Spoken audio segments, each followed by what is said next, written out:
Hello everyone, we are going to go over the review on Unit 3, Analytical Trigonometry. At least this is for the portion that is not in your textbook. Okay, so here we go. The first thing we need to do is we have to graph the inverse of the cosecant of x, at least the portion. So we're going to only first do the cosecant of x. Let's grab that already. So the cosecant of x, if this is pi over 2, pi, 3 pi over 2, etc., negative pi over 2, negative pi, etc. And then here we will be at a positive 1. Here I would have a negative 1. And then the cosecant will share a point here with a graph of sine, right, at pi over 2, 1, and go this way. And then down here,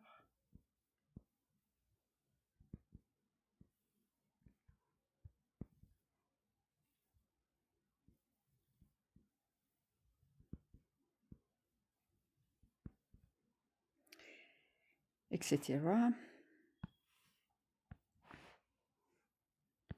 We'll have some vertical asymptotes there, etc. Now we want the portion of that that's going to give me a 1-to-1. So really what I want is only this section. I want to go from this point to infinity. So that will be the point pi over 2, 1. And I want to go from that point down to negative infinity, and that will be the point negative pi over 2, negative 1. All right, so those are the only two, those pinkish reddish sections are the only two sections I want to keep for the inverse function, because it has to be a 1-to-1, right? The cosecant of x has to be 1-to-1 for me to be able to find an inverse function. Okay, so here will be for my inverse. Okay, so the x-axis here on cosecant x is in increment of pi over 2. So that will be for my y-axis now. So I'm going to be at pi over 2 here.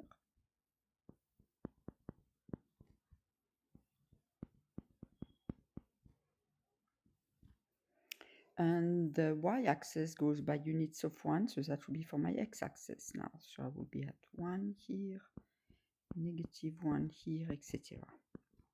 All right. The point negative pi over 2, negative 1 becomes the point negative 1, negative pi over 2. And then I have to see where am I going now from that point. Well, on this graph right here, on the cosecant of x graph, if you're checking, as you're moving here, you're getting closer and closer to the y-axis. So in reverse, on this one, we're going to get closer and closer to the x-axis. Same for this branch. You're starting here and you're going closer and closer to the y-axis. And so in reverse, I'm starting at the point 1 pi over 2, and I'm getting closer and closer to the x-axis. Okay, so this will be my graph of y is equal to the cosecant inverse of x. Now we had to give domain and range. I can't remember if we had to do it for both, but let's just do it for both. So if I only do the domain and range for the section that I'm keeping to be a 1-to-1, that's why I put that little asterisk there. I only want the domain, so I want the restricted domain. Let's write that down. I want the restricted domain only.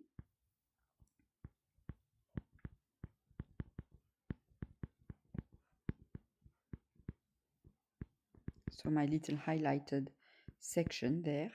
And so the restricted domain will be from negative pi over 2 to 0, but we're never reaching 0, right?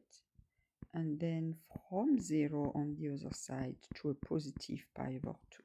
Well, this domain becomes my range here.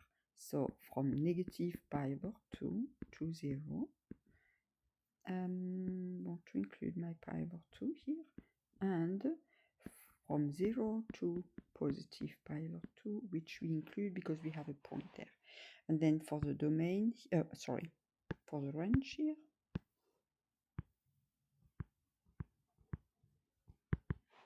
so the range will be from negative infinity all the way to negative 1, reaching negative 1, and then jumping all the way to a positive 1 to infinity. So that range becomes my domain here. So we're going to go from negative infinity to a negative 1, and from a positive 1 to infinity. All right, that's for number 1. Going on to number 2.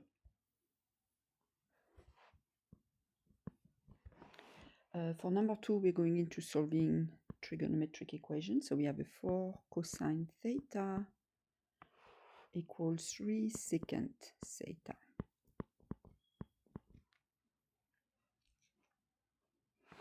Okay, when I see that, my first gut feeling is like, let's rewrite that secant as a cosine. So it will be 4 cosine theta is equal to 3 times 1 over a cosine theta. And now I can multiply by cosine on both sides, divide by 4 will give me a cosine squared theta equals 3 over 4. Take a square root on both sides, and you get cosine theta is equal to plus or minus root 3 all over 2. All right, we're almost done. Now we need to figure out what angle gives me this cosine. So we're thinking about our unit circle. And negative root 3 over 2 for the cosine would happen negative.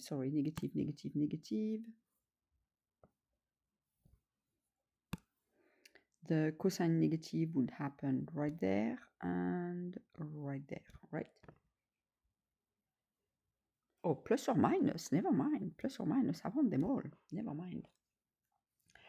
Okay, so what are those angles? So those angles, I'm going to list them. Those will be my particular solutions, right? My primary solutions. So it will be at, hold on, theta. We had to write those, if I recall, as a degree, I think. Theta in degree.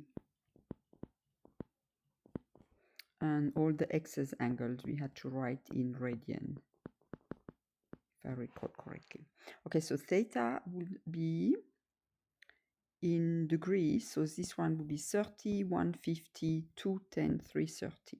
So 30 degree, 150 degree, 210 degree, and 330 degree. That would be those 4. And then those are the primary or particular solutions, and then the general solution.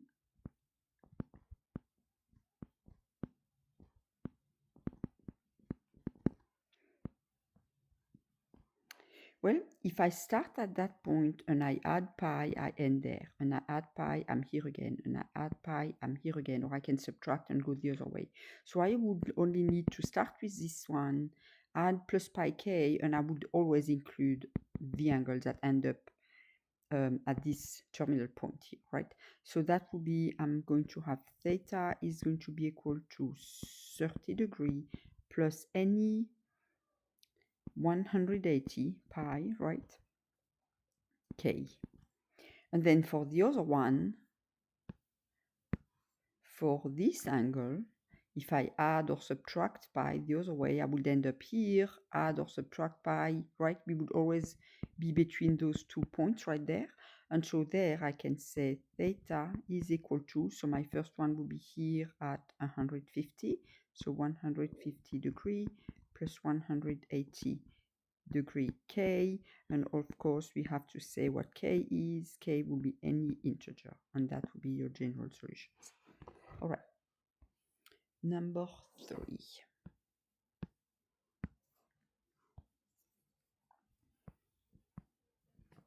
For number 3, actually I'm not going to do number 3.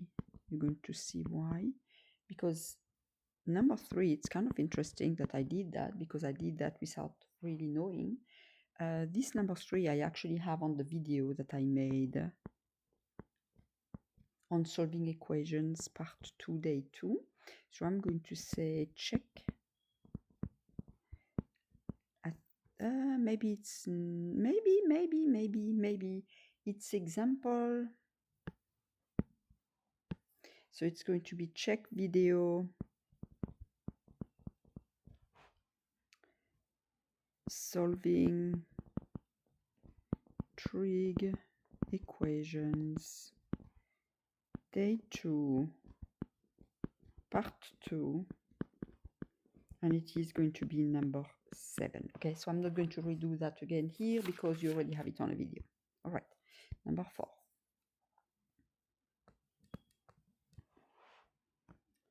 So number 4 is sine 2x equals cotangent x. Okay, well, the first thing I'm seeing is a double angle here, so I know I have an identity for that, so that's always going to be my first go-to, so I'm going to change that. And then I'm going to end up with sine, cosine, and that cotangent can be rewritten in terms of sines and cosines, so that I have everything in sines and cosine. I'm going to rewrite that as well. So here we go. Sine 2x will be equal to 2 sine x cosine x equals, and then the cotangent we know is cosine x over sine x. All right, now I'm going to multiply by sine x on both sides. Gives me a sine x square here, cosine x is equal to cosine x. Okay, attention, attention. This is what you do not want to do. Do not divide both sides of equal by cosine of x. Why not? Cosine of x has a solution in it. You're solving for x. If you divide by cosine of x, you're going to get rid of one of the x's that you might need for a solution. So do not divide by anything ever that has one of the variables you're solving for, okay? So I'm not going to divide by that cosine of x. And so I'm going to instead subtract it. So minus cosine of x, and then equals 0. All right, now I have a cosine of x right there and one right there, so I can factor that out. So I'm going to have cosine of x times 2 sine squared x minus cosine x, when you factor that out, gives you 1 right there, equals 0. Okay, now why did I do that? Why did I factor? Because now I have a zero product property, so I'm smiling, zero product property.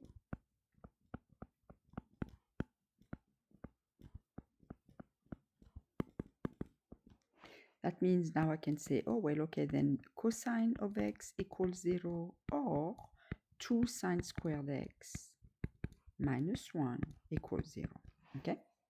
All right, so where is the cosine of x equals to 0? You just a little visual. Cosine will be 0 right there at pi over 2 and at 3 pi over 2. So x will have to be equal to pi over 2 and 3 pi over 2. And then for this one, we're going to have to do a little bit more work. So we already have those two solutions. And then here we're going to add 1, divide by 2. So sine x is equal to 1 over 2. This was a sine square. So well, let's just leave it as a sine square for now. And now I'm going to take a square root on both sides. So sine of x is equal to plus or minus. And that, as when I rationalize, my denominator will give me a root 2 over 2. If you're not sure, just work yourself simply there, right? But it should give you that. And then where is my sine? Equal to negative or positive root 2 over 2. And those will be all of those angles right there. So x would also be equal to pi over 4, 3 pi over 4, 5 pi over 4, and 7 pi over 4. Okay, those are all my particular solution. And then I need the general ones, right? So general solutions for that.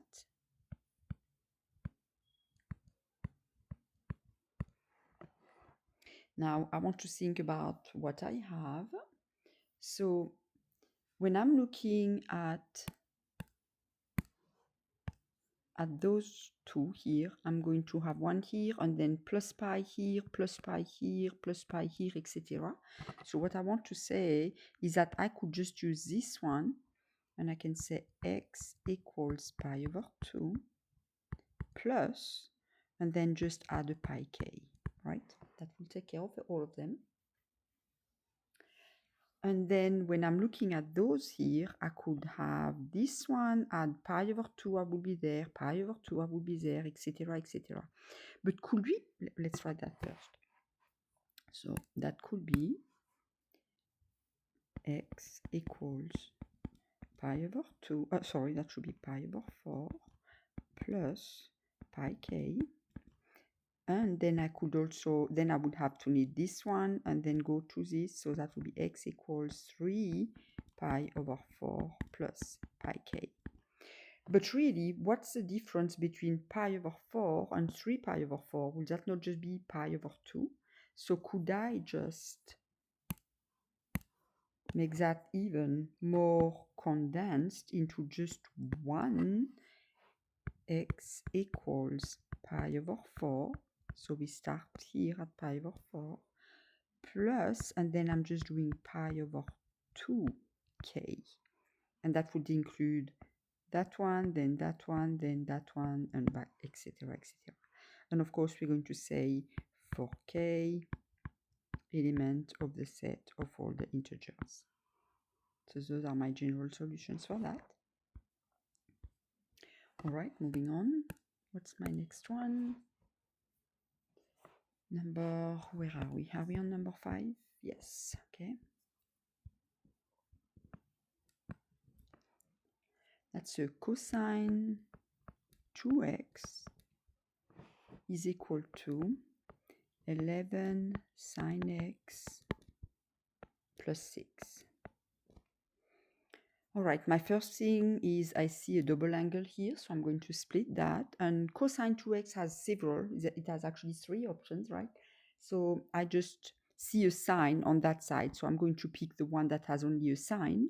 So I'm going to say, oh, well, okay, then 1 minus 2 sine squared of x is equal to 11 sine x plus 6. Now, I see a sine square, so I know something is squared. I'm probably going to have to factor, so set it all equal to 0. So 0 equals a positive 2 sine squared of x plus 11x, sorry, plus 11 sine x, and then subtract the 1 will give you plus 5. All right, and now you're going to see, can I factor that? And remember, whatever you put here and there has to multiply to give you a 2 sine x squared. So I need a 2 sine x and a sine x. And then whatever you put here and here has to multiply to give you a 5. So I could put a 5 first and then a 1, or a 1 and then a 5. So what I need to think is, when I do my outers, 2 times 5 will give me 10 sine x, and my inners in this case will give me 1 times sine will be a 1 sine x. And when I add or subtract those, I could get my 11, which is what I want. So I know I have them in the right order. So let me erase all of that.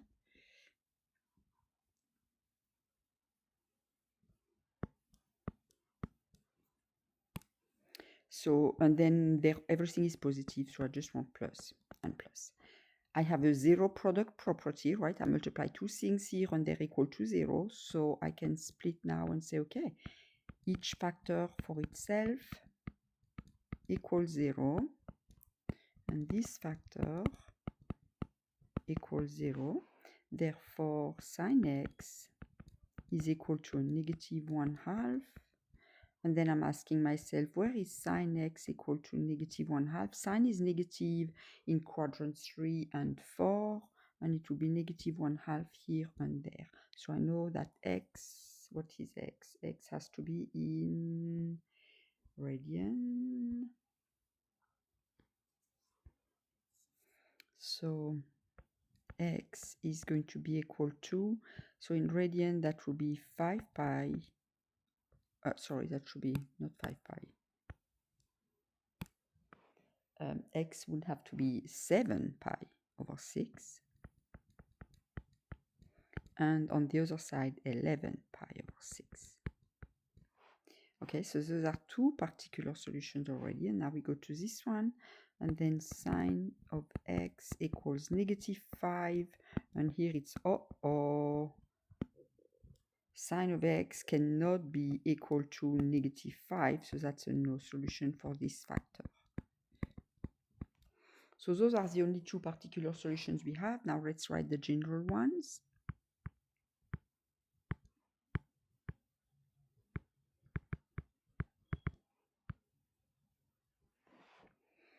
So we have x is equal to 7 pi over 6, and recall that the sine function is has a period of 2 pi, so we're going to add plus 2 pi k, and then x equals 11 pi over 6 plus 2 pi k. And of course we say k is an element of all the integers, and those are your general solutions. All right, moving on to number 6.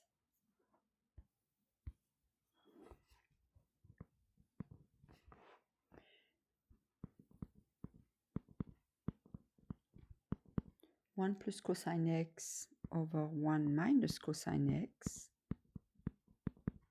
is equal to secant x plus 1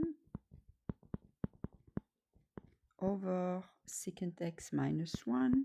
And on this one, it's one of those where we have to prove that this is true, right? So this is showing that the identity is true. So you work with one side only, don't touch the other side. It really doesn't matter which side you're starting with. So I don't know. Normally, I would probably start, it doesn't matter really. I'm going to go with the left side. Okay, so here we go. I'm going to say just for the numerator. So I want you to think for the numerator only. And I'm putting that on the side because I realize that some of you really struggle with fractions still. I have 1 plus cosine x, and I want to write that. So I want a common denominator. So I'm going to write both of those over cosine x. Actually, I'm going to show you what I do first. Let's really be mathematically accurate here. So what I'm doing here is I'm taking 1 plus cosine x over 1 minus cosine x, and I'm multiplying it by 1 over cosine x over 1 over cosine x. Okay, that's what I'm doing. Why? Well, it's not the only way you can do that, but it's one way. So I'm going to distribute this, distribute that, right? And if you find a better way of showing that those two are equal, more power to you, right? It doesn't really matter which way you do it as long as it's correct. So 1 multiplied by that gives me a 1 over a cosine x. And then cosine x over cosine x gives me just a 1 over 1 times 1 over cosine x will just be 1 over cosine x, and then minus that will just be a 1.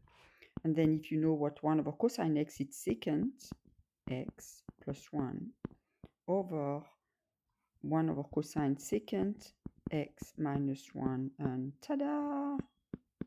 Showed it. I was pretty quick. Okay, number 7. Same thing. It's one of those where we prove an identity. So we will show that cotangent alpha, what do we have? Plus tangent alpha, quantity squared. We want to show is this equal to cosecant square alpha secant square alpha.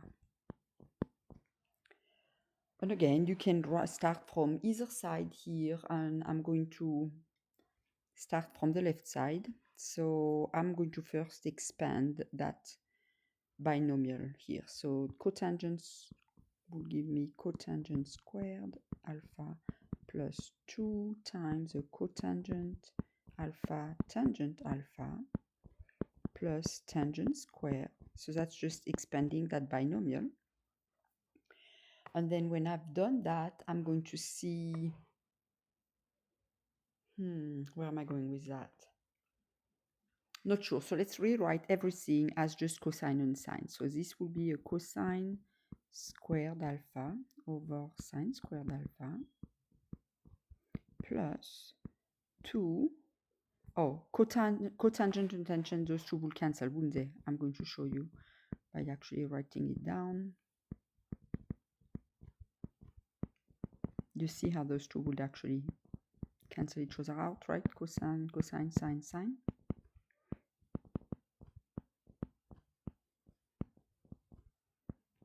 Okay, so what do I have left? I have a cosine squared, sine squared,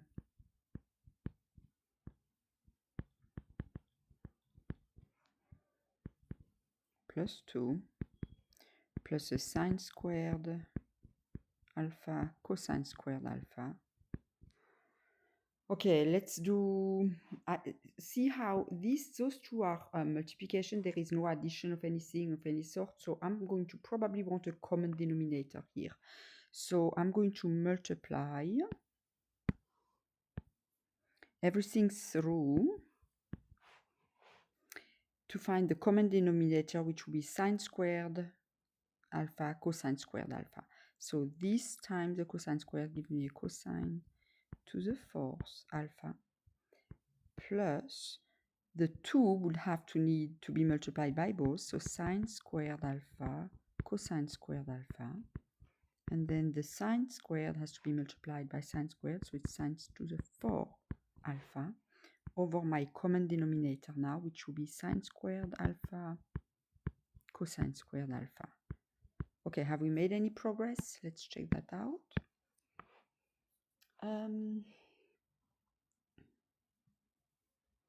Oh, I think we made some kind of progress because we can actually factor that, can't we? That will be the same thing as cosine squared alpha plus sine squared alpha quantity squared all over. And if you're not convinced, fold this out, multiply it through to see if you wouldn't get what we had up here. That should be the same thing. And now I like that. That makes me smile because what do we know about cosine squared of an angle plus a sine squared of an angle? That's our Pythagorean identity. That's equal to 1. So I have a 1 squared, which is 1, over a sine squared alpha cosine squared alpha. And I'm going to rewrite that without a fraction, and a 1 over a sine squared is a cosecant squared, 1 over cosine is a secant squared alpha, and boom, ba-boom, we are happy. All right, okay. Next one, where are we? Number 8. Okay, number 8. Cosine, we talked about one of those not too long ago in a homework assignment. So hopefully you remember that. Actually, I wonder if that's not exactly the one we did in the homework assignment. So we have a cosine of x minus y times a cosine of y minus of sine of x minus y times a sine of y. This is screaming identity, right? This is the formula of sum of angles for the cosine. And I say a sum because when we have the minus here, we're actually adding for the cosine, right? We are adding the two angles. So that will be the cosine of the first angle, which is x minus y. It's my first angle. And because we have a subtraction here, we're adding the angle, right? And the second angle will be this y, so y. And then negative y plus y is just 0, right? So that would just be cosine of x. All right.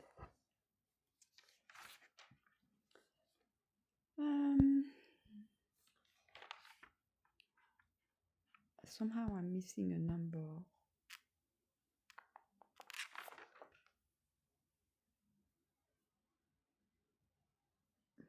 I missed one. I think I missed one in our review because I think this one was actually number 9. And so I'm missing number 8. So let me backtrack for a second. We need our number 8. What was our number 8? Cosine theta cosecant theta minus sine theta secant theta equals 2 cotangent to theta. And we have to prove this identity, show this is true. So first of all, let's rewrite everything here. Let's get rid of those reciprocal functions. So cosine times 1 over sine will be a cotangent, minus sine over 1 over cosine will be a tangent. And we want to show, so this is the side we are not touching, right? We are not touching that. We want to end up showing that this is true. All right, what can I do with cotangent minus a tangent? Not sure. So let's split it. Let's just say, okay, this is cosine theta over sine theta minus sine theta cosine theta. And now I can do a common denominator. So I would say this is equal to multiply top and bottom the first fraction by a cosine, gives me a cosine squared theta. And multiply the second fraction, top and bottom, by a sine, will give me a sine squared theta over my common denominator now of sine theta cosine theta. Okay, where does that take me? Well, I'm looking at that numerator, and this one is screaming a double angle, and I like it because there is a double angle right here, right? So cosine squared theta minus sine squared theta is one of the version of a cosine 2 theta, right?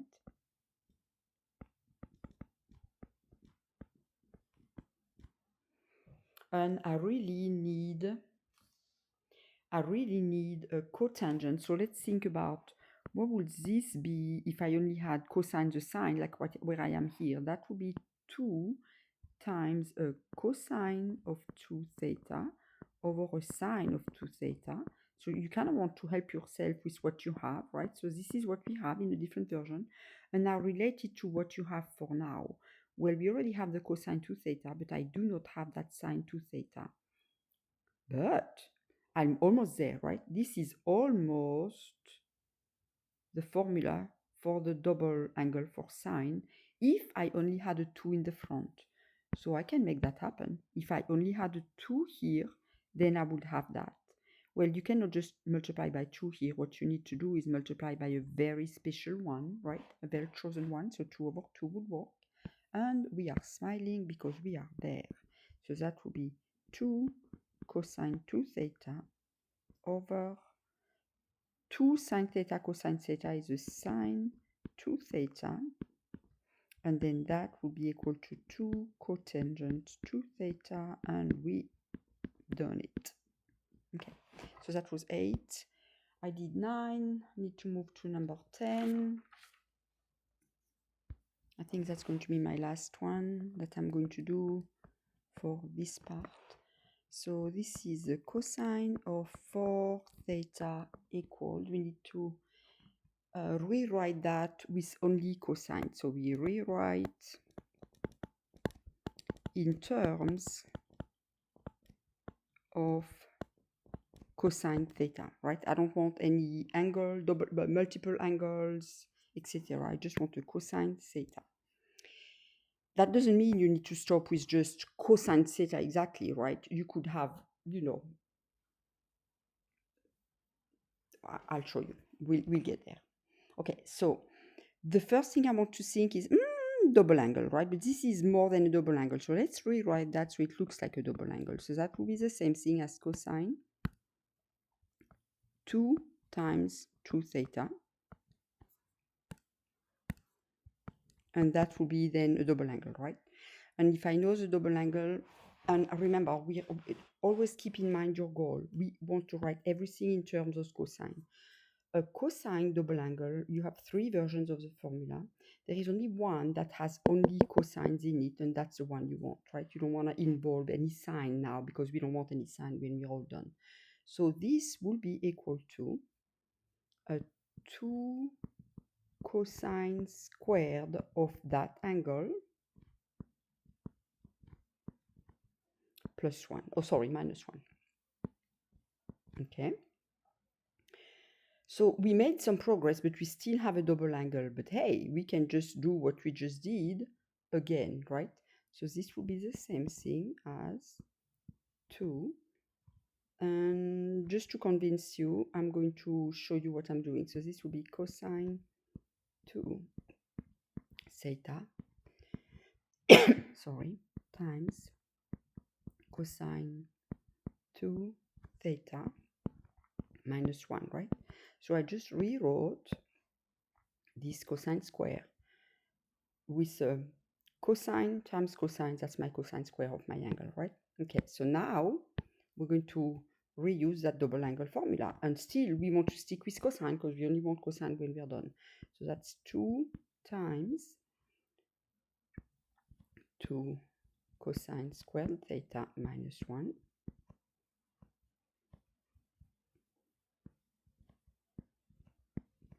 And this one is as well 2 cosine squared theta minus 1. And then minus 1. Now don't stop here, right? We're going to have to simplify all of that mess because we just want to see, as we simplify, is there anything that we can get rid of or not, right? So simplify the whole mess. So I'm going to first multiply those two binomials together, okay? That's the first thing I will do. So that will be 4 cosine to the 4th power of theta. And then I will have minus, so that will be a negative 2 cosine squared, and a negative 2 cosine squared is a minus 4 cosine squared theta. And then negative 1 times negative 1 is plus 1. But now we can't forget that all of that was still multiplied by 2.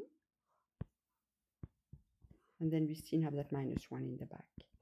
Okay, so we're going to have 8 cosine to the 4th theta minus 8 cosine squared theta, and then this will be plus 2 minus 1, but that would just be plus 1 there, right?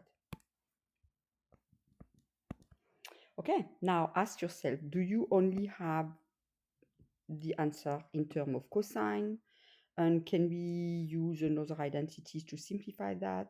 And we wrote everything in terms of cosine. There is no more double angles or anything, multiple angles like that. So we're good to go. All right. You have a good studying time, please. Goodbye. See you in class.